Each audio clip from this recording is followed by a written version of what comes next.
It is that time of year when tourists flood the streets of New York City. Destinations like Times Square, Rockefeller Center, and Fifth Avenue, already popular in their own right, become even more crowded.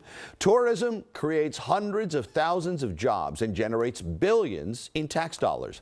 But the city's tourism industry still isn't where it was pre-pandemic, and something big has to happen for the crowds and spending to get back where they were. Here's investigative reporter Dan Krauth.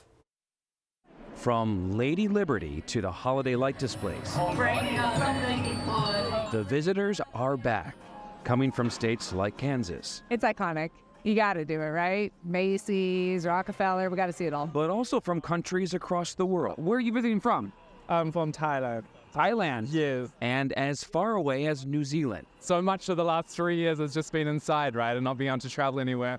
So we've been kind of planning this for probably a year. And that's what the city's banking on. The sidewalks are crowded, but this is actually a good problem to have, right? Tourism is great for New York City's economy. Tourists contribute about $68 billion in economic impact overall across all 5 boroughs. How much? $68 billion, over $68 billion. Billion with a B. With a B. And more than 63 million visitors expected by the end of the month. We're 97% of where we were in 2019. 97. 97%. And the only thing we're missing is the Chinese tourists, which are just beginning to come back. While the amount of visitors is up, so is the price of something else, hotel rooms.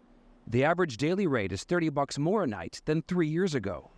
We interviewed the owner of 2 Midtown hotels during the height of the pandemic. We never thought in my life that I'd ever shut the doors. And went back to see how he's doing now. The last time you were here, if you remember, it was just like a big dark hole, so we're very happy to be sitting here today. John Fitzpatrick said business just started to get back to normal about 6 months ago. It was a disaster. There was just money going out and nothing coming in.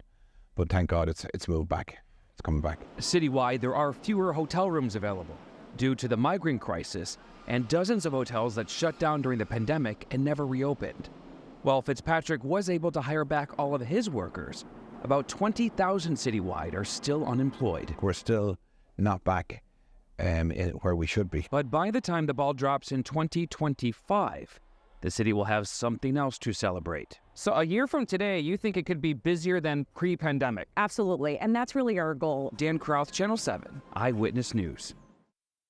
Joining us now is Tiffany Townsend. You just saw her in Dan's report. She's from New York City Tourism. Tiffany, thanks for joining us tonight. The holidays are here. Tiffany, the crowds seem to be back. Is there a resurgence? And if so, what's fueling it? There's definitely a resurgence, and I think people are feeling that in the streets.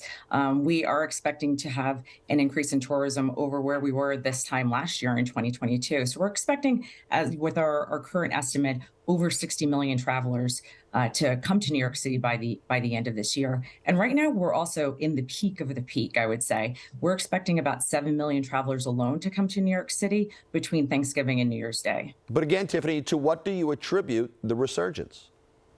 It's a number of different things. One, it's just sort of the magnetism of New York City. You know, New York City is one of the world's great destinations, and there were so many people, millions of people who wanted to travel to New York City and couldn't during those early days of the pandemic. And as you'll recall, the borders were closed for such a long time, up until about November of 2021. And so since then, what you're seeing is people sort of making up for lost times. There's, certainly been a trend around revenge travel, and New York City certainly benefited from some of that. And so that's a lot of what you're seeing, in addition to just normal patterns returning. So if this were 2019, you would definitely be seeing a crush of tourists right now, as we are today. And so we're just excited to see those normal patterns returning. Tiffany, we're almost there. I mean, in Dan's report, the percentage was 97% of where we need to be. That's close, but the number of tourists still has not reached that pre-pandemic level. What do you think still needs to happen to complete the rebound, if you will?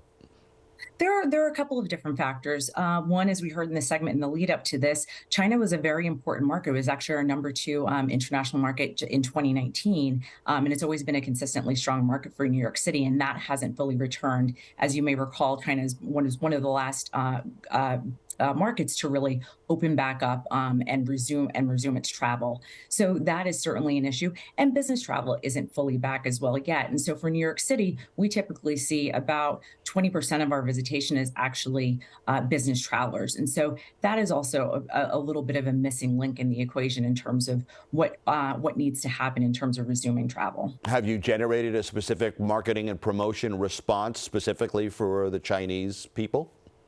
Not specifically for the Chinese market. Overall, we do have a global tourism campaign that is running in a number of different markets.